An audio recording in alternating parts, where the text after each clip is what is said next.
Matthew chapter 9.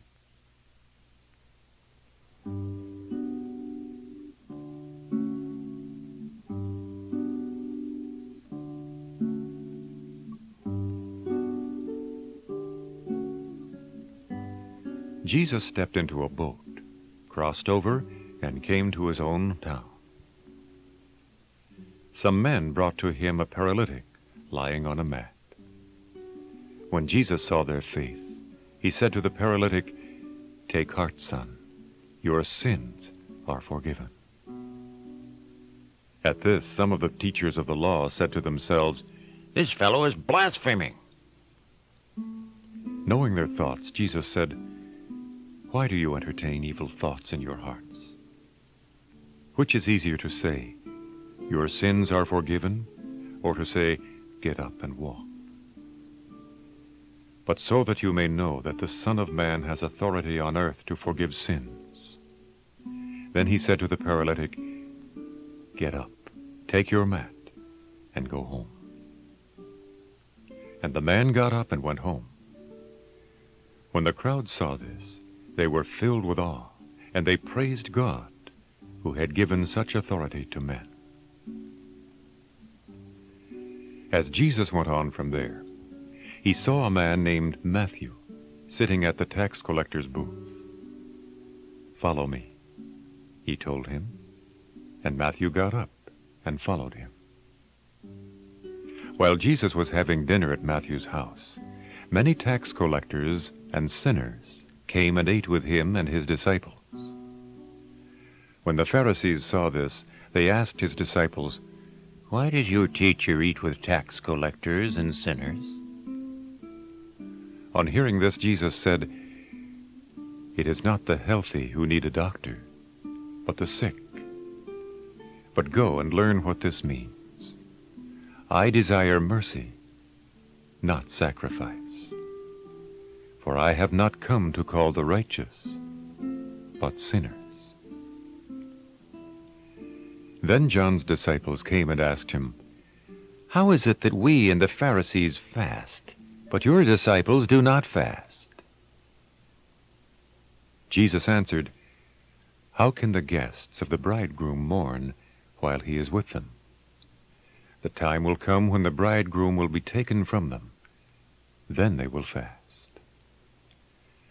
No one sews a patch of unshrunk cloth in an old garment, for the patch will pull away from the garment, making the tear worse. Neither do men pour new wine into old wineskins. If they do, the skins will burst. The wine will run out, and the wineskins will be ruined. No, they pour new wine into new wineskins, and both are preserved." While he was saying this, a ruler of the synagogue came and knelt before him and said, "My daughter is at the point of death, but come and put your hand on her, and she will live." Jesus got up and went with him, and so did his disciples. Just then a woman who had been subject to bleeding for 12 years came up behind him and touched the edge of his cloak. She said to herself, "If I only touch his cloak, I will be healed." Jesus turned and saw her. "Take heart, daughter," he said, "your faith has healed you." And the woman was healed from that moment. When Jesus entered the ruler's house and saw the flute players and the noisy crowd, he said, "Go away. The girl is not dead, but asleep." But they laughed at him. After the crowd had been put outside, he went in and took the girl by the hand, and she got up. News of this spread through all that region.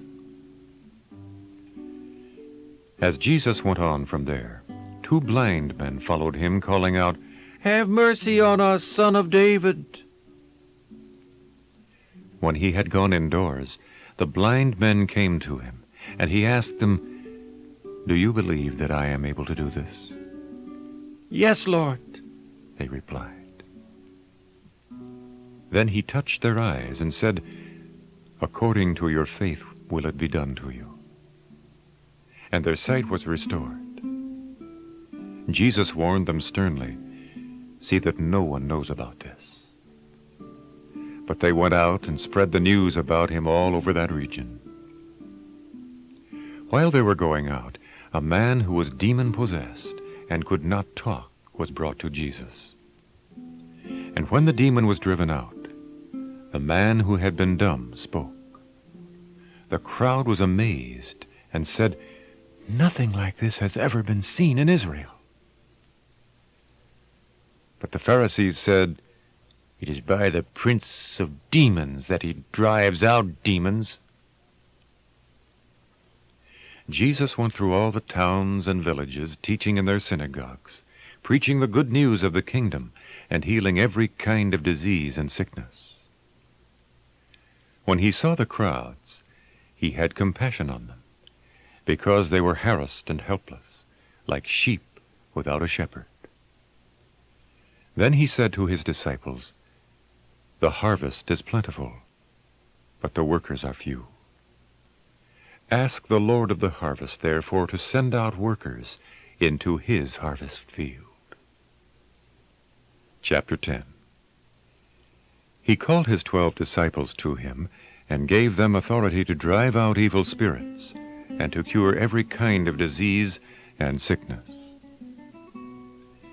These are the names of the 12 apostles. First, Simon, who was called Peter, and his brother Andrew.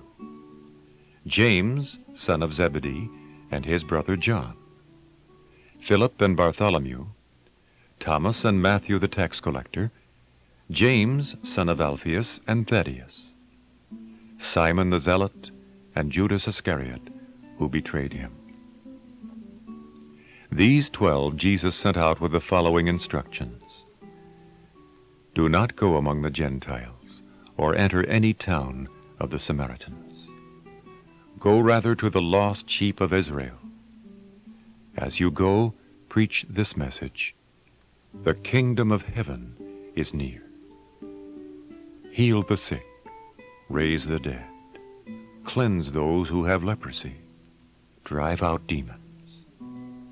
Freely you have received, freely give. Do not take along any gold or silver or copper in your belts. Take no bag for the journey, or extra tunic, or sandals, or a staff. For the worker is worth his keep. Whatever city or village you enter, search for some worthy person there, and stay at his house until you leave. As you enter the home, give it your greeting.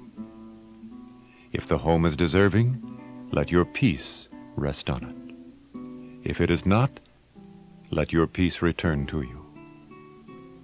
If anyone will not welcome you or listen to your words, shake the dust off your feet when you leave that home or town.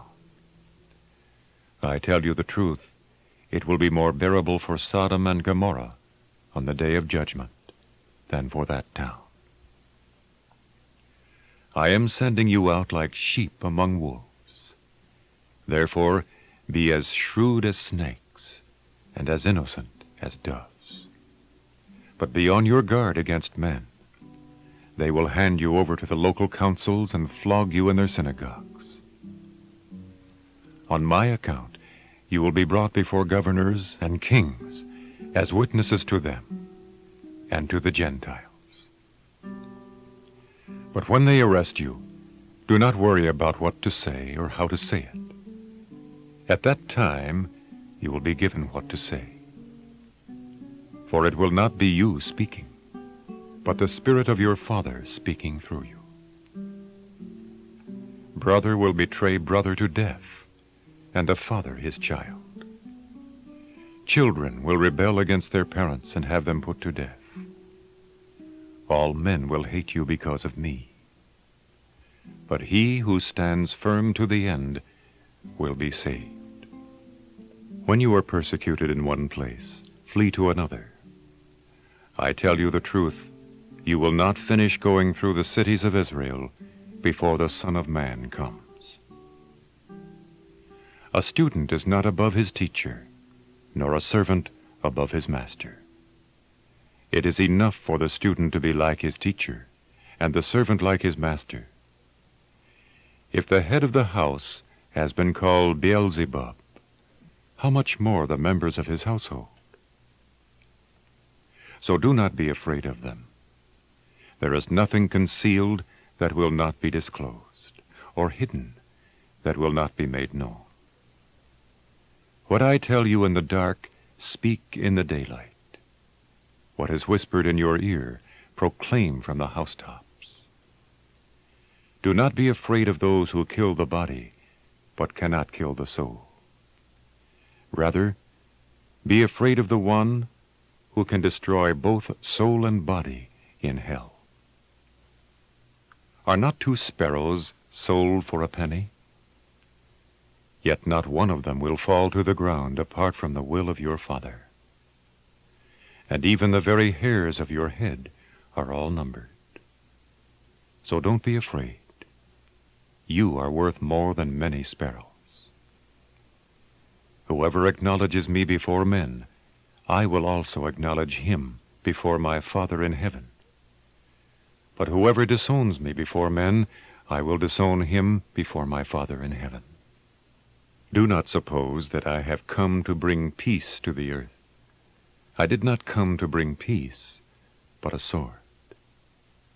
For I have come to turn a man against his father, a daughter against her mother, and a daughter-in-law against her mother-in-law. A man's enemies will be the members of his own household. Anyone who loves his father or mother more than me is not worthy of me.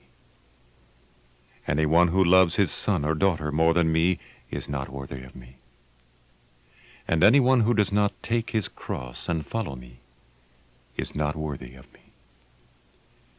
Whoever finds his life will lose it, and whoever loses his life for my sake will find it. He who receives you receives me, and he who receives me receives the one who sent me. Anyone who receives a prophet because he is a prophet will receive a prophet's reward, and anyone who receives a righteous man because he is a righteous man will receive a righteous man's reward. And if anyone gives a cup of cold water to one of these little ones because he is my disciple, I tell you the truth, he will certainly not lose his reward.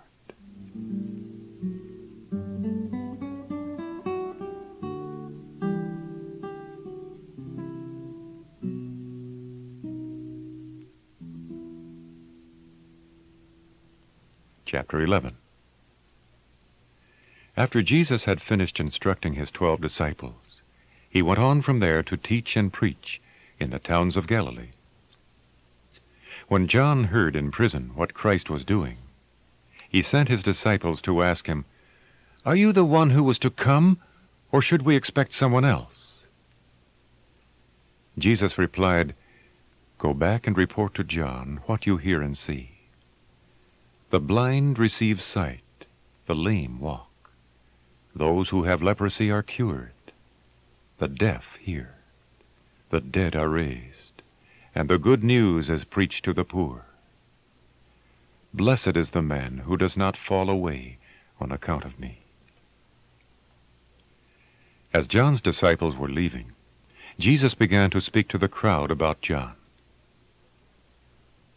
"What did you go out into the desert to see? A reed swayed by the wind? If not, what did you go out to see? A man dressed in fine clothes? No, those who wear fine clothes are in kings' palaces. Then what did you go out to see? A prophet? Yes, I tell you, and more than a prophet. This is the one about whom it is written, 'I will send my messenger ahead of you, who will prepare your way before you.' I tell you the truth, among those born of women, there has not risen anyone greater than John the Baptist. Yet he who is least in the kingdom of heaven is greater than he. From the days of John the Baptist until now, the kingdom of heaven has been forcefully advancing, and forceful men lay hold of it. For all the prophets and the law prophesied until John. And if you are willing to accept it, he is the Elijah who was to come.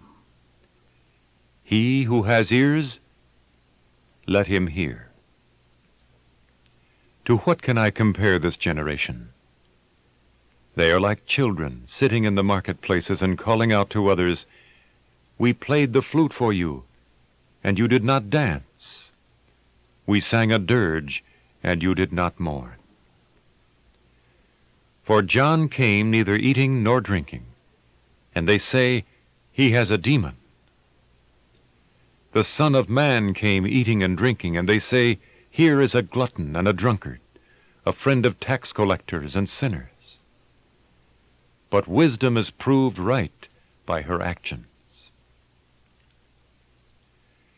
Then Jesus began to denounce the cities in which most of his miracles had been performed, because they did not repent. "Woe to you, Chorazin! Woe to you, Bethsaida! If the miracles that were performed in you had been performed in Tyre and Sidon, they would have repented long ago in sackcloth and ashes.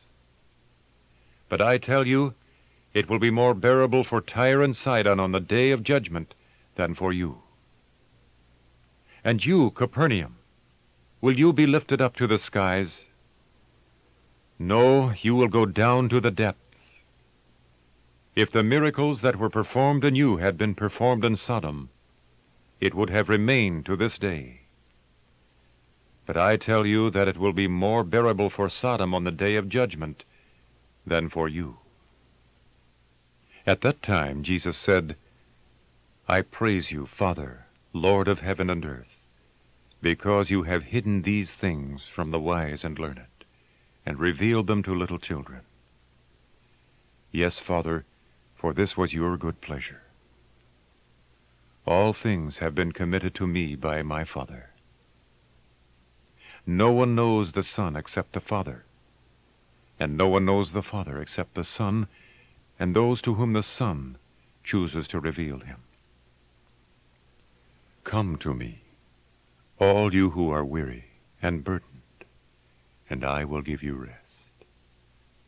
Take my yoke upon you, and learn from me, for I am gentle and humble in heart, and you will find rest for your souls. For my yoke is easy, and my burden is light."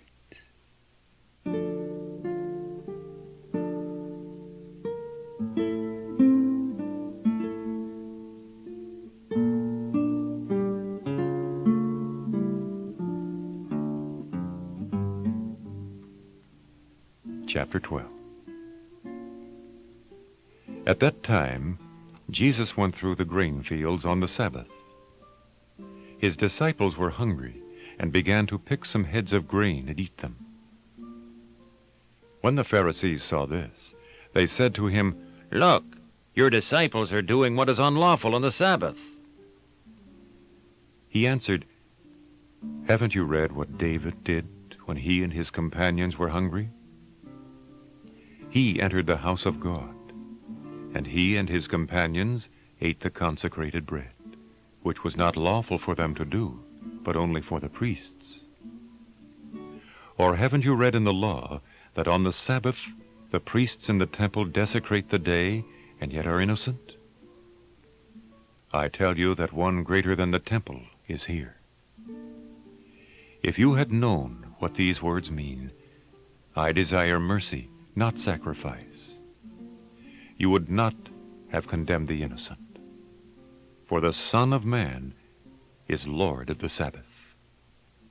Going on from that place, he went into their synagogue, and a man with a shriveled hand was there. Looking for a reason to accuse Jesus, they asked him, "Is it lawful to heal on the Sabbath?" He said to them, "If any of you has a sheep, and it falls into a pit on the Sabbath, will you not take hold of it and lift it out? how much more valuable is a man than a sheep? Therefore it is lawful to do good on the Sabbath. Then he said to the man, Stretch out your hand. So he stretched it out, and it was completely restored, just as sound as the other. But the Pharisees went out and plotted how they might kill Jesus. Aware of this, Jesus withdrew from that place. Many followed him, and he healed all their sick, warning them not to tell who he was.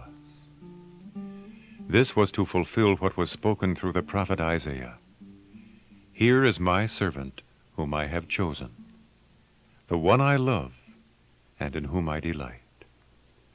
I will put my spirit on him, and he will proclaim justice to the nations. He will not quarrel or cry out.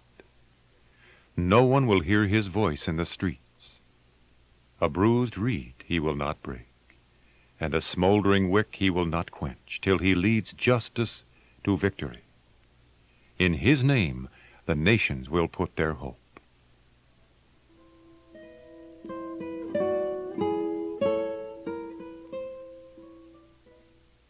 Then they brought him a demon-possessed man who was blind and mute, and Jesus healed him, so that he could both talk and see. All the people were astonished and said, Could this be the Son of David?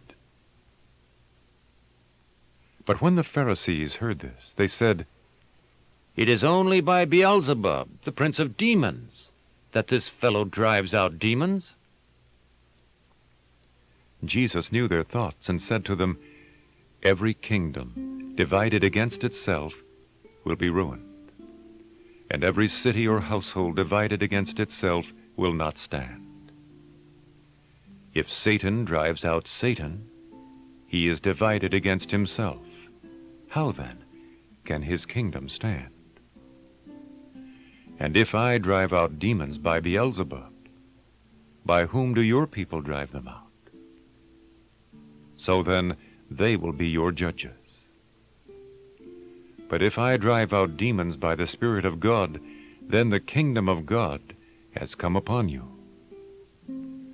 Or again, how can anyone enter a strong man's house and carry off his possessions unless he first ties up the strong man?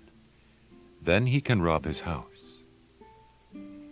He who is not with me is against me, and he who does not gather with me scatters. And so I tell you, every sin and blasphemy will be forgiven men, but the blasphemy against the Spirit will not be forgiven. Anyone who speaks a word against the Son of Man will be forgiven, but anyone who speaks against the Holy Spirit will not be forgiven, either in this age or in the age to come. Make a tree good, and its fruit will be good. Or make a tree bad, and its fruit will be bad. For a tree is recognized by its fruit. You brood of vipers, how can you who are evil say anything good? For out of the overflow of the heart the mouth speaks. The good man brings good things out of the good stored up in him, and the evil man brings evil things out of the evil stored up in him.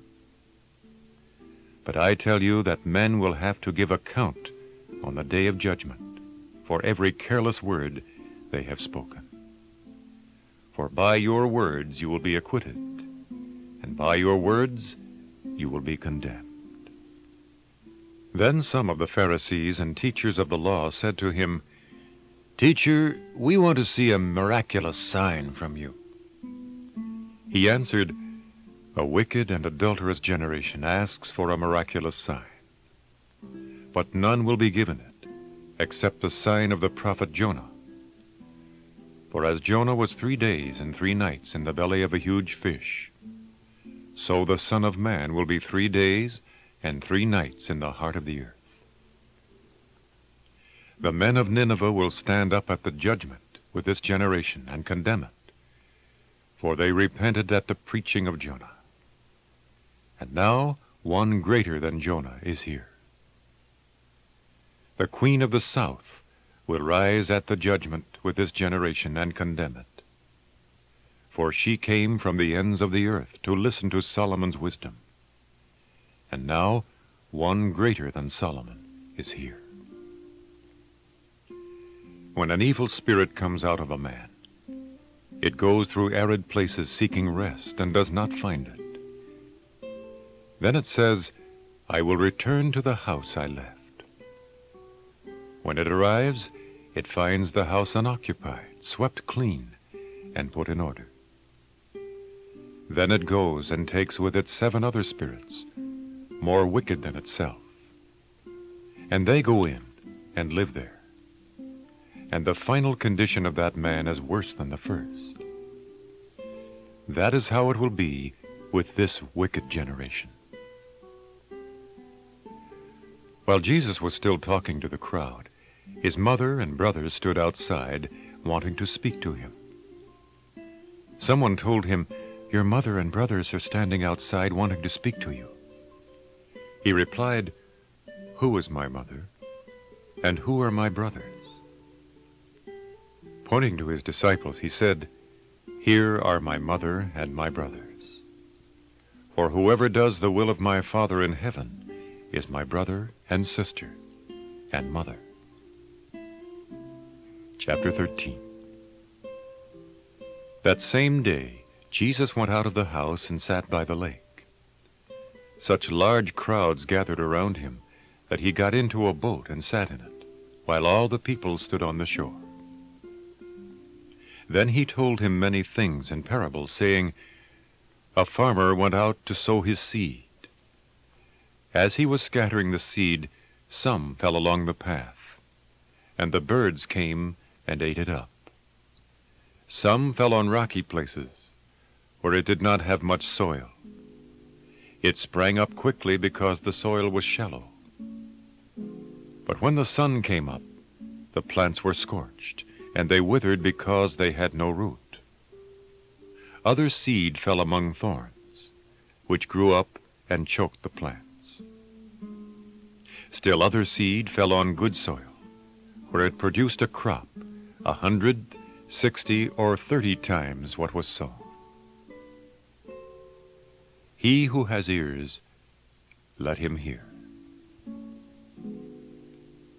The disciples came to him and asked, Why do you speak to the people in parables?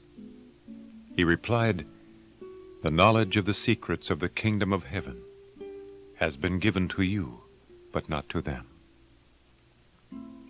Whoever has will be given more, and he will have an abundance.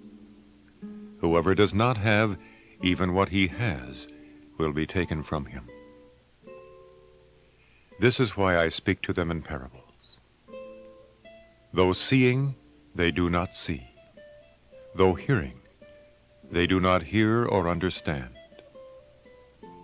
In them is fulfilled the prophecy of Isaiah, You will be ever hearing but never understanding. You will be ever seeing but never perceiving. For this people's heart has become calloused. They hardly hear with their ears, and they have closed their eyes. Otherwise, they might see with their eyes, hear with their ears, understand with their hearts, and turn, and I would heal them.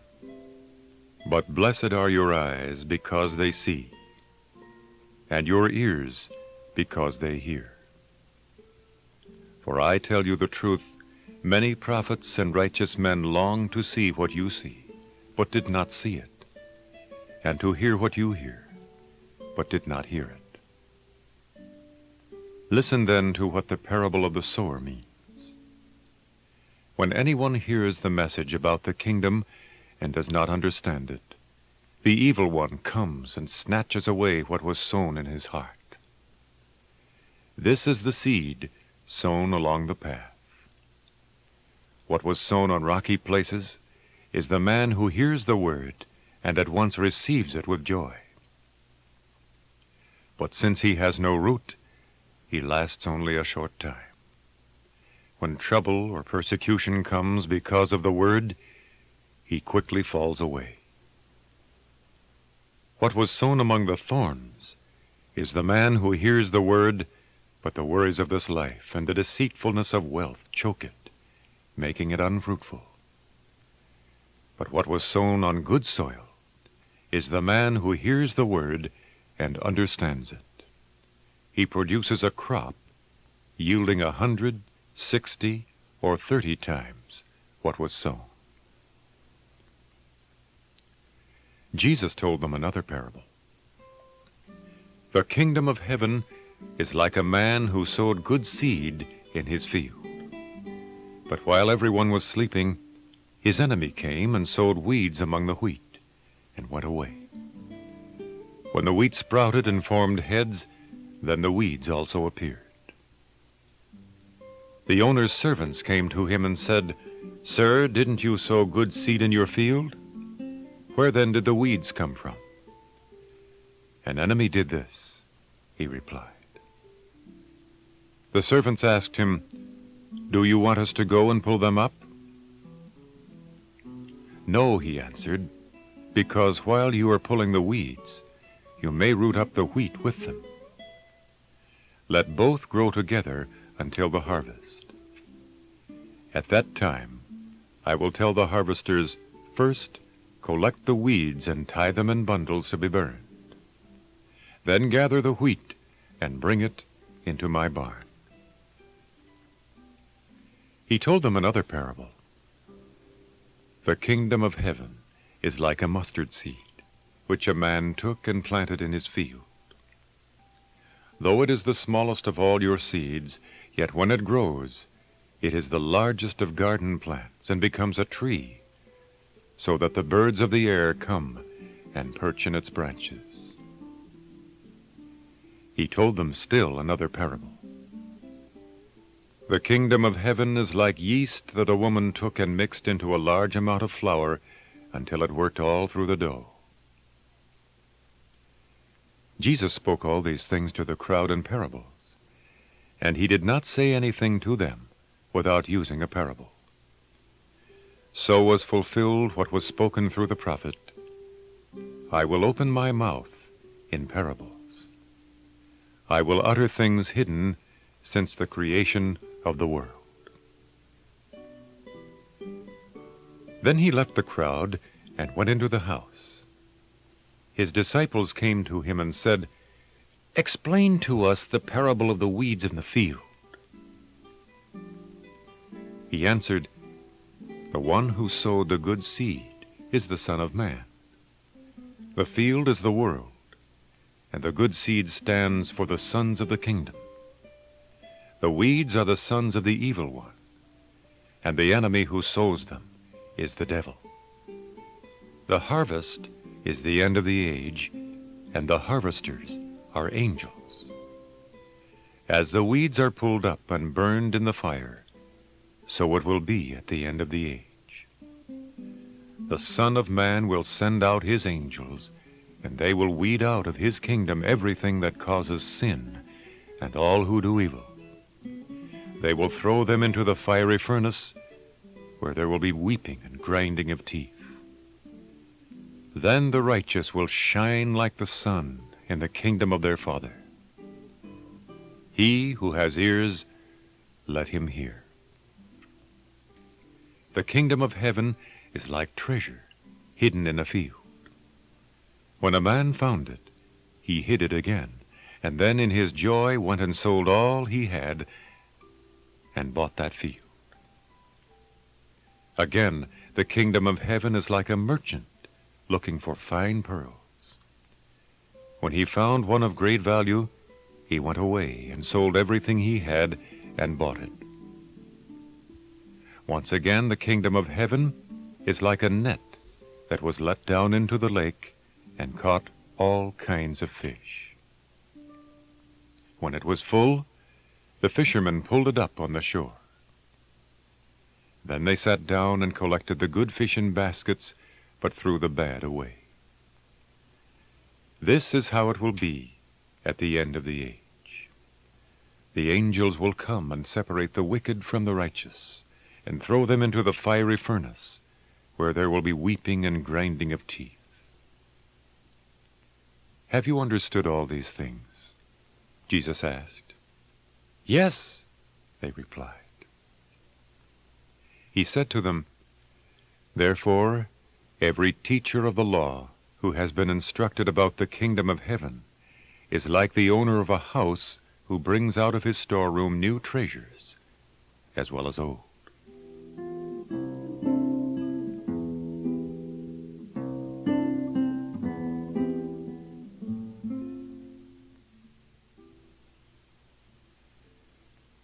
When Jesus had finished these parables, he moved on from there. Coming to his hometown, he began teaching the people in their synagogue, and they were amazed. Where did this man get this wisdom and these miraculous powers? They asked. Isn't this a carpenter's son? Isn't his mother's name Mary? And aren't his brothers James, Joseph, Simon, and Judas? Aren't all his sisters with us? Where then did this man get all these things? And they took offense at him. But Jesus said to them, Only in his hometown and in his own house is a prophet without honor. And he did not do many miracles there because of their lack of faith. Chapter 14. At that time Herod the Tetrarch heard the reports about Jesus, and he said to his attendants, This is John the Baptist. He has risen from the dead. That is why miraculous powers are at work in him. Now Herod had arrested John and bound him and put him in prison because of Herodias, his brother Philip's wife. For John had been saying to him, It is not lawful for you to have her. Herod wanted to kill John, but he was afraid of the people, because they considered him a prophet. On Herod's birthday, the daughter of Herodias danced for them and pleased Herod so much that he promised with an oath to give her whatever she asked. Prompted by her mother, she said, Give me here on a platter the head of John the Baptist. The king was distressed, but because of his oath and his dinner guests, he ordered that her request be granted, and had John beheaded in the prison. His head was brought in on a platter and given to the girl, who carried it to her mother. John's disciples came and took his body and buried it. Then they went and told Jesus. When Jesus heard what had happened, he withdrew by boat privately to a solitary place. Hearing of this, the crowds followed him on foot from the towns. When Jesus landed and saw a large crowd, he had compassion on them and healed their sick. As evening approached, the disciples came to him and said, This is a remote place, and it's already getting late. Send the crowds away, so they can go to the villages and buy themselves some food. Jesus replied, They do not need to go away. You give them something to eat. We have here only 5 loaves of bread and 2 fish, they answered. Bring them here to me, he said. And he directed the people to sit down on the grass. Taking the 5 loaves and the 2 fish, and looking up to heaven, he gave thanks and broke the loaves. Then he gave them to the disciples, and the disciples gave them to the people.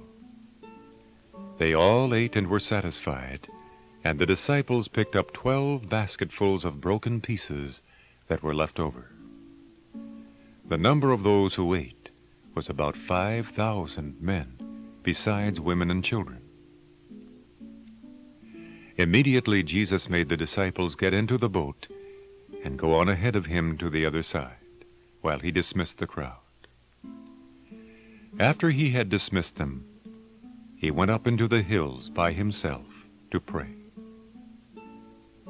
When evening came, he was there alone.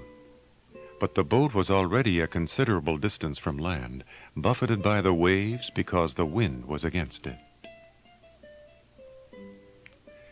During the fourth watch of the night, Jesus went out to them, walking on the lake. When the disciples saw him walking on the lake, they were terrified. "It's a ghost," they said, and cried out in fear. But Jesus immediately said to them, "Take courage, it is I. Don't be afraid." "Lord, if it's you," Peter replied, tell me to come to you on the water." "Come," he said. Then Peter got down out of the boat and walked on the water to Jesus. But when he saw the wind, he was afraid, and, beginning to sink, cried out, "Lord, save me!" Immediately Jesus reached out his hand and caught him. "You of little faith," he said, "why did you doubt?" And when they climbed into the boat, the wind died down. Then those who were in the boat worshipped him, saying, "Truly, you are the Son of God." When they had crossed over, they landed at Gennesaret. And when the men of that place recognized Jesus, they sent word to all the surrounding country. People brought all their sick to him, and begged him to let the sick just touch the edge of his cloak. And all who touched him were healed.